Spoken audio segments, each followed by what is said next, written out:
All right. Shalom, family. It's your brother Kaniba coming at you once again with this video titled, Could Silicon Valley Bank Run be a precursor to the financial reset? M.O.T.B. Okay. So all the buzz the last few days has pretty much been centered around the situation that's happened with Silicon Valley Bank. Okay. And in case you didn't know, okay, I believe, what was it, Friday?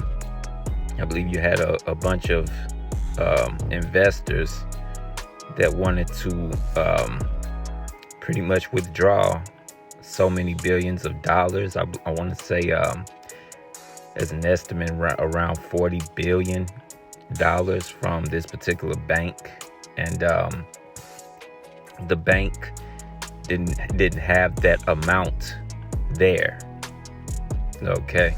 I believe they claimed to have like 209 billion, but it wasn't physically in the bank, and they didn't have it to pay to those investors. Okay, from what I'm hearing, right? So that's really what's causing this particular situation with this particular bank. Okay, and so now the FDIC has to come in and pretty much take over that bank. Okay, and to ensure the people whom is not getting paid. But here's the problem: the FDIC only insures up to, I believe, $250,000. Okay, so if you're anybody who has that amount or lower in the bank, your money is insured. Okay, but anybody that has above that amount, you're not getting your money. Okay, so that's the situation that's going on, which leads to the title of my video. Could Silicon Valley Bank Run be a precursor to the financial reset? M.O.T.B. So what I want to do is, I actually want to watch this video that I came across on YouTube. This particular gentleman is he's an accountant. Okay, and he's pretty much gonna give 5 reasons why this situation with Silicon Valley Bank could actually affect everybody else. Okay, and he says a few things within this video that's actually biblical. It goes into biblical prophecy, believe it or not. So with that being said, let's actually get into the video. Okay. Hey everyone, welcome back to the Popular Report. I am in Kenya still, but I have been able to kind of start catching up with everything that's going on over in the United States. And a bunch of you did ask me to kind of chime in on what's going on with the bank runs, as I am an accountant, a tax accountant, and I wanted to again give you my 2 cents of 5 reasons why this is a really big deal, why the Silicon Valley bank run is a big deal. We're going to go through those and how those could impact you, and you're going to want to pay attention to this because it's big stuff. This is the second largest bank that has defaulted in American history, really. So we're dealing with a pretty big situation, and the contagion, this spreading to other banks, is very real. Yeah, so what he's basically saying is that, there's a possibility that this could trickle down to other banks. Okay, and Silicon Valley is a pretty big bank, but I don't even think it's even the top 10 biggest banks. Just think about if this were to happen to one of the top 5 banks. Okay, I think if my memory serves me correctly, J.P. Morgan Chase is the pretty much the biggest bank in the world, or at least in America. Okay, and I think with Bank of America coming in at number 2, if my memory serves me correctly. Okay, but he's saying this could have a trickle-down effect on all the other banks. Okay. But anyway, let's get back to it. And is what a lot of the financial people are talking about on the Wall Street Journal and these type of places. So let's jump into it. This video is brought to you by Genesis Gold Group. I keep warning you that the banking system out there is a giant Ponzi scheme. All right, so let's pause it right here and let's actually get the definition of what a Ponzi scheme is, okay? Because that's what he actually referred to the current banking system as. He referred to it as a Ponzi scheme. Okay, so let's look up that definition, all right? So here is the definition of a Ponzi scheme, and it reads, it says a form of fraud in which belief in the success of a non-existent enterprise is fostered by the payment of quick returns to the first investors from money invested by later investors.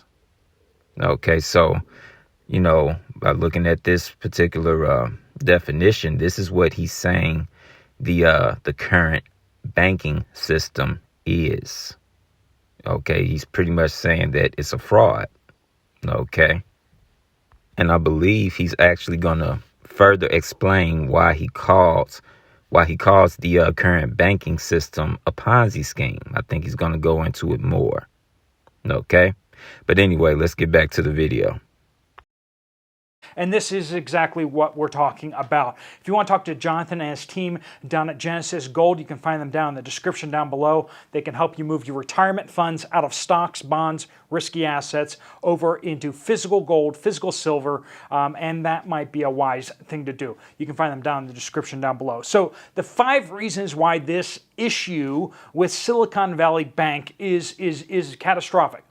They had a $209 billion worth of assets. Now, if you've watched It's a Wonderful Life, my cameraman has not seen it, and I just started just staring at him. Yeah, I've actually seen this particular movie that he's talking about called It's a Wonderful Life. Okay, it's a movie from back in the day, and yeah, it's a Christmas-based movie, but basically, the main character, his name is George Bailey, and they had they pretty much had a scene that's similar to what's going on with Silicon Valley Bank. Okay, they had a bank run. Okay, everybody was pretty much panicking and trying to withdraw their money all at the same time, and the bank didn't actually physically have the money there to give to everybody. Okay, you can actually probably look up that scene on YouTube to get a better understanding of what's going on. Okay, but that's what he's actually talking about. Okay, but anyway, let's get back to the video. But it's just like in that movie, the money's not here in the bank. It's in so-and-so's house. It's in the other bank, the other people's houses. They borrow the money that you deposited, and you have to wait for them to pay it back in order for you to get that money back. Now, on a banking system level, we're talking about billions and billions of dollars of assets. We're talking about major institutions making deposits here at Silicon Valley Bank, and they're loaning it out to tech startups. Now, when they loan it to tech startups and those tech startups can't pay it back because, I don't know, they don't actually make money, that's a problem. And I believe there goes your Ponzi scheme by definition. Okay, based on the definition that we just read. Okay. Well, what happened was a whole bunch of people, including major institutions, started saying, well, we want our money back. We deposited money with you. We want it back now. Of the $209 billion worth of assets, on Thursday, depositors wanted $42 billion back.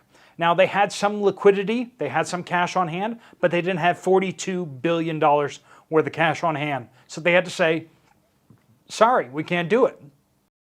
So the bank indeed had $209 billion in assets, okay, but not in physical money to actually pay the investors. And like you just said, the investors were asking for roughly $42 billion, okay, but the bank doesn't actually have that there to hand to them, Okay, that's what's going on. All right. Now, this is something that the U.S. government actually has a program for, the FDIC. You see that at banks. This is FDIC insured. So basically, those bank deposits up to $250,000 per bank depositor is guaranteed by the federal government, which, of course, immediately you're going to go, hey, wait, that's you and me. Yeah, that's right. You and me are going to pay the depositors because Silicon Valley Bank was so woke that they couldn't actually have liquidity. They have so many things on their website about how they're all about equality and diversity and all these other things, but they're not really about actually having the assets so that they can actually pay out to people. Go woke, go broke. That's the saying, right? Now, so this is the big thing. The first big item of why this is going to impact more out there is tech startups. Tech startups have borrowed money from the bank, and they do need to continue borrowing money from the bank because a lot of them don't actually make money. Twitter is a perfect example. It still hasn't ever made money. And you say, well, how is it still in business? If a business doesn't make money, how do they stay in business? Well, they just keep borrowing more money. They keep going, well, we have more revenue coming in, so we can borrow against that revenue. And you say, well, but you don't have any profit. Yes. So lots of foreign investors are going to pour money into tech startups like Twitter, for instance. Lots of people in Saudi Arabia have put tons of money into Twitter. And so one of the big things about this Ponzi scheme that the United States is running with its economy is we're basically sucking in investment from around the world. People are making money in all their countries, and then they're investing in the U.S. stock market. They're investing in U.S. banks. They're investing in loaning money to American tech startups and other businesses, pipe dreams, basically. So we're basically we're fleecing the whole world. It's like one giant scam. We're taking their money when they invest in dollars, when they buy dollars, and we're also taking their money when they invest in our stock markets in companies that don't actually make money. So, in a nutshell, he's saying that not only is the current banking system a Ponzi scheme, he's saying that America in general is one big Ponzi scheme. Okay, but I want you all to understand something. What he just said is pretty much biblical.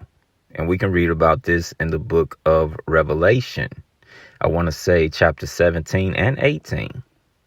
Okay, let's actually take a look at that. Okay, because he talked about how all these other nations, they pretty much invest in America and America's stock markets and a lot of startup businesses that's here in America.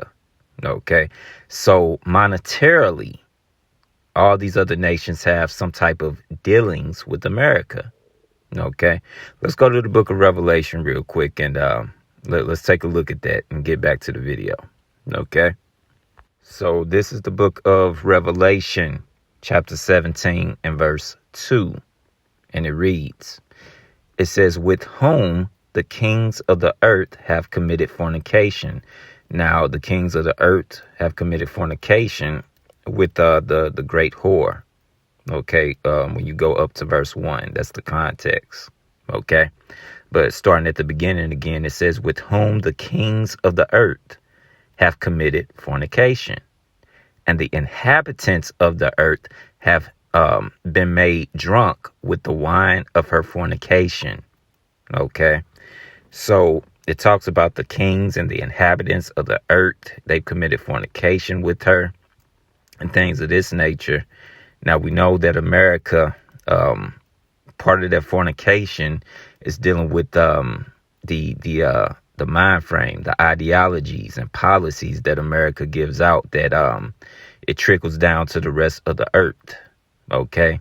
But another part of their fornication, or the dealings that the other people have with America, is dealing, business wise. Okay. Monetarily, which this particular accountant is talking about. Okay. Let's actually jump to the next chapter and let's take a look at another verse dealing with what he just said. Okay.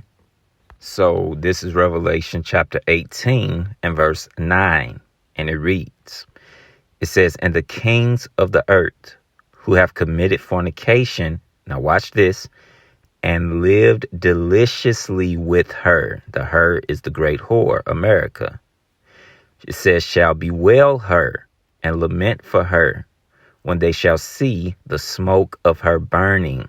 Okay, so the point is the kings of the earth have lived deliciously with her. Meaning what? This is dealing with monetarily, okay? These other nations, they look to America, to gain wealth in some way, shape, or form, okay? Actually, if you want more context, you just simply continue reading this chapter. It talks about the merchants of the earth are going to bewail over her, okay? Then it goes into all the different businesses and business transactions and all of that that's no longer going to be happening because America's going to be destroyed, okay? So, on your own time, you can continue reading this chapter to get that context. OK, but, it just struck me as interesting that, the accountant in the video made that statement about, the other nations and, the monetary dealings that they have with America. OK, but anyway, let's get back to the video.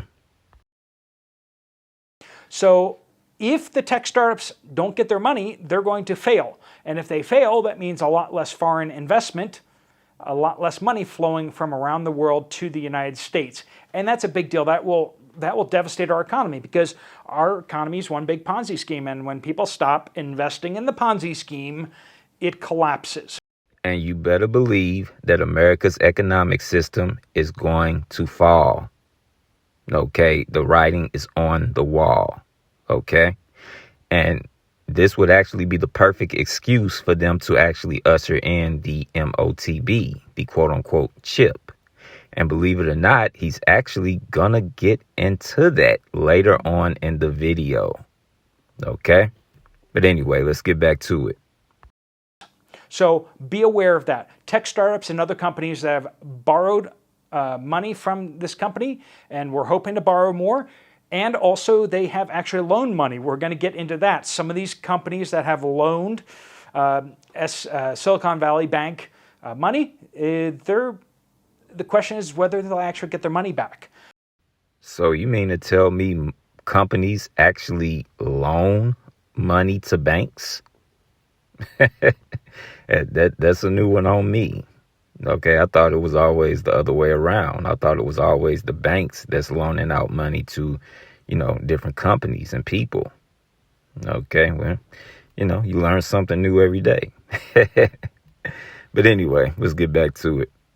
That's a big deal. Second thing, bank runs are contagious. When people start feeling a little nervous about their money in banks, they start doing one thing. And this is something that, unfortunately, the only thing you really can do in a bank run is beat everyone to it. That's the only thing you can do is get your money out first. And I am going to recommend doing that. So in a nutshell, when people start feeling, a little nervous about their bank, okay, and, how secure their money is in that particular bank, what they'll do, they'll rush to the bank to withdraw their money out. Okay.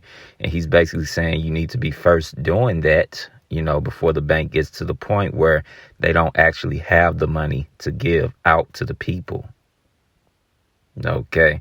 Again, this is pretty much the situation with Silicon Valley Bank. Okay. Get enough money out of the bank that you can cover your expenses. Now, do you want to be holding dollars? That's not a great thing to be holding, but it's a heck of a lot better to be holding than promises from a bank for dollars. I think that's much more advisable if you can get your hands on actual silver coins, silver or gold coins, bars, physical assets, food always, of course, electrical systems, anything that you can get your hands on that's actually something, not just paper. Bank runs are contagious, and we're already hearing rumors out there, and this is how it goes. All you need is a rumor about a bank, and then people start going to the bank and starting to pull their deposits back. And once other institutions or other people start pulling their money out, the liquidity ratio starts dropping dramatically. We start seeing that they have a lot less assets, a lot less cash on hand, and that makes even more people nervous, and so more people pull their money out, and eventually it gets to the point where the FDIC has to step in, and that's what they've done with Silicon Valley Bank. Is the FDIC has stepped in and said, we're going to take over the bank. And so that's pretty much the trickle down effect of a bank run. Okay. And like you just said, now the FDIC has to step in for the Silicon Valley Bank. But what he's about to say, like I said earlier, they're only insuring people's money up until, I want to say, $250,000. Okay. So if you have more than that in the bank, in Silicon Valley Bank, you pretty much out of luck. Okay, but that's pretty much what he's about to get into. Okay, but right now, he's talking about the trickle-down effect of a bank run and how, it can trickle down to other banks. Okay? So, I mean, again, this economy, America's economy is, it's on its last leg. Okay? But anyway, let's get back to it. We're going to take over the bank, and we're going to start paying out to everybody who wants it. That's and they're going to take all the assets. Supposedly, the assets are worth more than the amount of deposits that they have to pay out. But we're going to find out whether that's actually true. How much of the assets on these banks' books are actually fake assets, or assets that are dramatically overvalued on paper than what they actually are. If you have a whole bunch of shares in tech startups that don't make money, are those shares really worth what you think they are? If you own 1/3 of the company, and there's only a tiny portion of that company actually freely traded, if you try to sell 1/3 of that company, and people look at the books and they're like, we don't want this.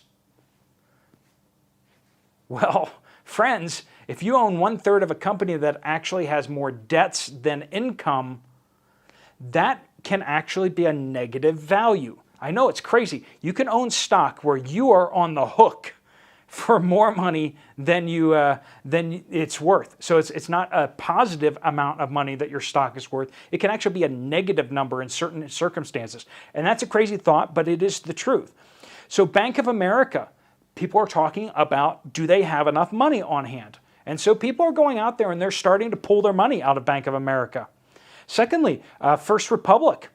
People are looking at First Republic and asking, do they have enough? Wells Fargo. Now, whenever we start talking about banks, malfeasance, you're going to go, is it Wells Fargo again?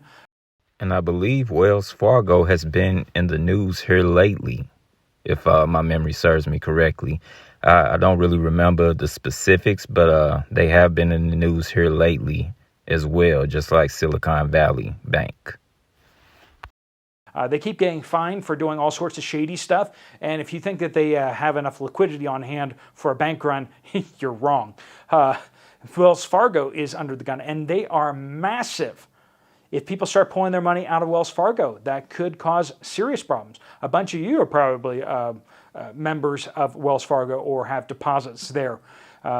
First Republic, Wells Fargo, Bank of America, they're talking about regional banks out there. Will the regional banks have enough assets to cover any bank runs? Number 3, like I said, so Silicon Valley Bank has been taken over by the FDIC. So the FDIC has seized their assets and said, okay, we're going to pay out on these on what's owed because we have all these assets here, which should be more than what we have to pay out. Now, we may take some time before we can get all those assets liquidated, but we're going to find if that's true. But here's the problem. The FDIC only has about 2% liquidity. So of all the assets that it is insuring, it has about 2% of that cash on hand. So if more than 2% of the assets that are insured by the FDIC suddenly go into default, and let's just say Silicon Valley has eaten up a good bit of that already. If we have Wells Fargo go down, if we have First Republic or another major bank go down, they may step in to insure those deposits, but they may not have enough liquidity themselves to pay out on these deposits.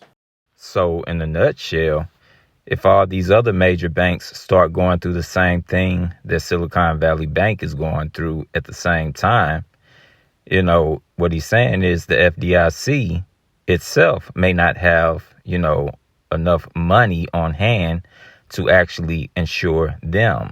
Okay, not all at the same time. Okay, that's the trickle down effect of one bank run. That's pretty much what he's going into. Okay, it causes panic. All right. But anyway, let's get back to it. Do you see a problem with that? And we're going to need Congress to ram through a massive spending bill, sort of like what they did with, in 2008, where they just did this massive bailout. We may need a massive bailout out there. Now, how is that going to get funded? They're going to have to sell a whole bunch of treasury bills, except, oh, that's right, we have a debt ceiling. They can't sell more treasury bills right now. So they're going to have to raise the debt ceiling, if everyone's on board with that.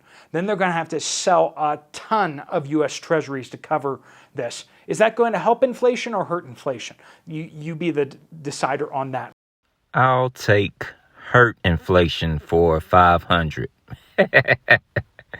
Yeah, it's definitely gonna hurt inflation. Okay, the writing is on the wall. Right? So the insurance out there, the FDIC, is about to go defaulting themselves. That's a problem, folks. That's a massive problem. So if you think your money is safe in the banks that they are in right now, more power to you. I'm going to say it is a risk. You should definitely have cash on hand 2 months. Cash on hand 2 months of your expenses around the home for making your rent or your mortgage payments. You had better have 2 months cash on hand. If you don't, I think that is a risk. Now, if you have that in silver or gold in your home, or if you have that in liquid assets that you can sell very rapidly, that could also work as well. But you need to have cash on hand. You need to have assets that you can liquidate quickly, because if your bank goes down and the FDIC says that people are going to be able to start withdrawing on Silicon Valley Bank deposits on Monday. When they start doing that, we're going to start seeing the FDIC's bank account themselves start dropping. Their cash on hand is going to start dropping. And how much do you want to bet those extraordinary measures out there that are made to elongate the need before the debt ceiling comes? How much do you want to bet that a bunch of that money sitting in the FDIC is what's been tapped? Yeah, tapped. They're borrowing against that money in the FDIC in order to cover the debt ceiling. I wouldn't be a bit surprised. Okay, if you, in case you didn't remember, of course, America reached its debt ceiling, I believe, what was it, back in January of this year? And, they were saying stuff along the lines of they have to take these extreme measures, which is what he's speaking about right now. And he's saying that, part of those extreme measures, don't be surprised if America has been borrowing money from the FDIC, okay, to actually help with the debt ceiling. Okay, but only time will tell. Okay, but we see, like I just said a few minutes ago, this economic system of America is circling the drain. Okay. I would not be surprised if that is the case out there. I haven't heard one way or another on that, but it's a whole bunch of cash just sitting there. And when they're doing extraordinary measures, could they be using that cash that's supposed to be sitting there for an emergency? Could they have spent that already, or in the planning stages of spending that? Could that be what is part of what's going to take us through the July before the federal government runs out of cash? I don't know. That's right. And in case you all forgot, what he's speaking about is, America's government has until July to actually deal with its debt ceiling, okay, before it actually runs out of money, okay? But like I just said, only time will tell, right? Number 4 here, folks. Depositors tried to withdraw $42 billion on Thursday from the Silicon Valley Bank. They had $209 billion of assets. Now this is kind of what happened. That is 1/5 of the assets. If you want to show me a bank that has 1/5 of its assets in cash, that was just Thursday. That wasn't counting Wednesday and before. On Thursday, people tried to pull out $42 billion. There isn't a bank in the United States that could handle that type of withdrawal. So when I say that all it takes is a rumor to bring down a bank, it's not that any bank doesn't have enough liquid assets. It's the fact that none of them do. None of them have the assets for everyone to start pulling their money out simultaneously. And that, ladies and gentlemen, is how fragile the banking system is. Okay, that's why earlier in this video, he referred to it as a Ponzi scheme. Okay, it's very fragile, right? All it takes is a rumor for a bank to go through what Silicon Valley Bank is going through right now. Okay? If you pull out 1/5 of a bank's money, they don't have that in cash. They're not sitting on that big of a cash pile. No one is. Except for maybe like Warren Buffett, who's waiting for the stock market to crash, okay? He's sitting on a whole bunch of cash. Some of these trading banks might be sitting on a whole bunch of cash, but that is probably parked somewhere in U.S. Treasury bills or something like that. No bank has that kind of assets. So all it takes is for a serious rumor to get started about any bank and institutions start trying to pull their money out, it's going to all collapse. One big Ponzi scheme, like I said. Number 5. Now pay very, very close attention to what he says for number 5. Okay. Now we're about to get to the heart of the matter. Okay. The meat and potatoes. Okay. Pay very close attention. Cryptocurrencies is already impacted. And now you're probably saying out there, I don't have any cryptocurrencies. Now, some of you do. Okay. So that you're already paying attention, but those who don't have cryptocurrency, I have like $20 worth of Ethereum at this point that I bought because I got half of it given back to me or something like that. So for investing in it. So I have like $20 in Ethereum, but that's all my crypto assets, but I'm paying attention. Why? Because the USDC, which is one of the cryptocurrencies. Now there's two types of cryptocurrencies. Generally speaking, this is oversimplification. There's cryptocurrencies that are kind of like used for kind of investing, sort of. The value can go up and down, Bitcoin, Ethereum, all these other coins. Then there's something called stable coins. These coins are pegged to $1 or they're pegged to another currency like euros or whatever. These are not run by central banks. These are not run by banks. They're run by these private quasi-banks, okay? Now, the USDC is supposed to be 1 USDC equals $1. And people use this as as effectively like a dollar. So they have to keep assets that are going to stay stable to the dollar. You know, you'd think that they'd be sitting on a cash pile of US dollars, but that's not exactly how they run it. They had a bunch of US dollars deposited at Silicon Valley Bank. $3.3 billion sitting at that bank. Okay. So from what I'm gathering, dealing with this particular type of stable coin, the USDC, okay, which 1 USDC or stable coin is supposed to be equivalent to $1. Okay, they had, what did he say, 3.3 billion invested into Silicon Valley Bank. That's why he said that's a problem. Okay, but I'm gonna let him finish before I go on, before I continue.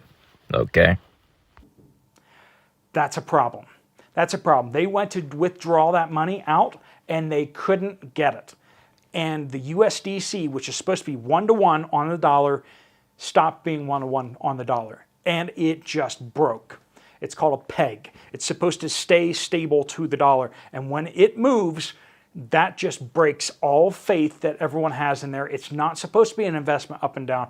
People are supposed to be able to use it like a dollar. And this is why this is so significant.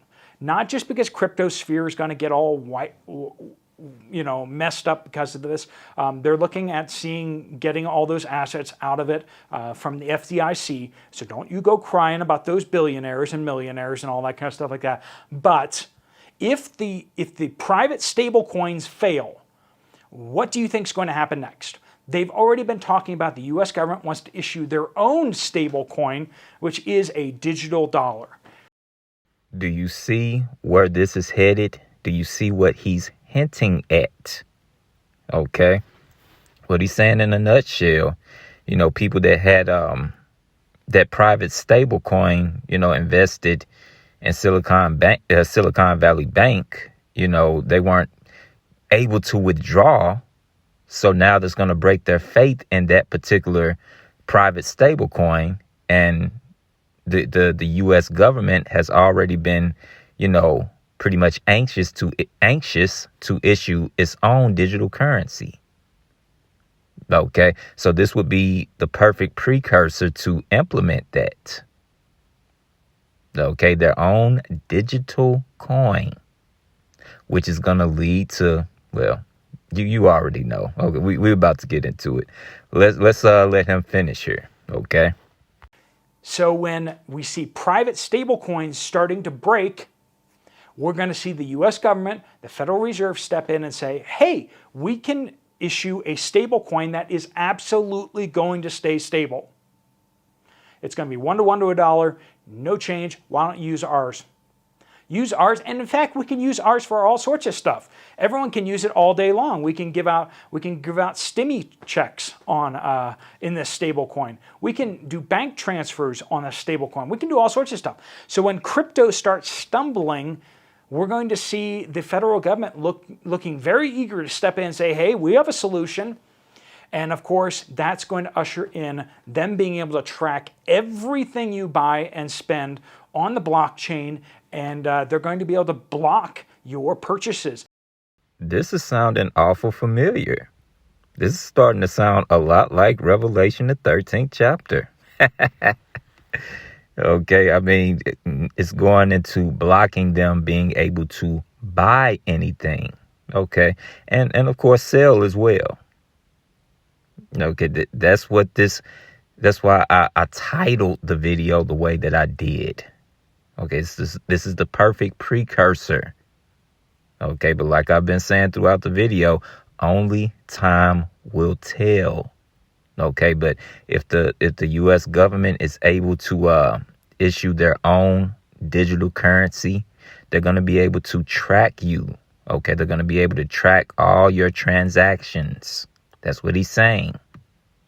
Okay, but anyway, let's get back to the video. They're going to be able to say, no, we gave you that money to buy food, and you're trying to buy a motorcycle with that. That's not going to work out. They're going to give you a stimmy check, and it's going to be a stimulus for whatever, inflation stimulus.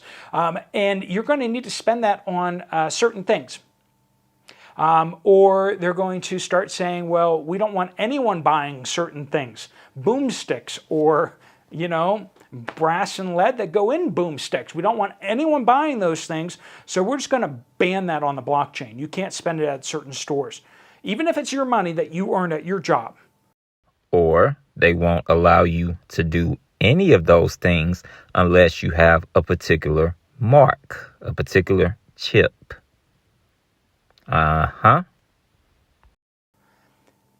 The U.S. stablecoin, issued stablecoin, the digital currency, is a massive threat to civil liberty.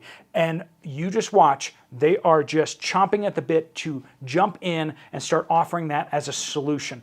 All right, folks, I'm going to keep you updated as things roll. When we start seeing, if we start seeing some other banks start defaulting here, we're going to get this out to you. And I'm going to be keeping a hawk-eye look at the FDIC assets to see if they start dropping.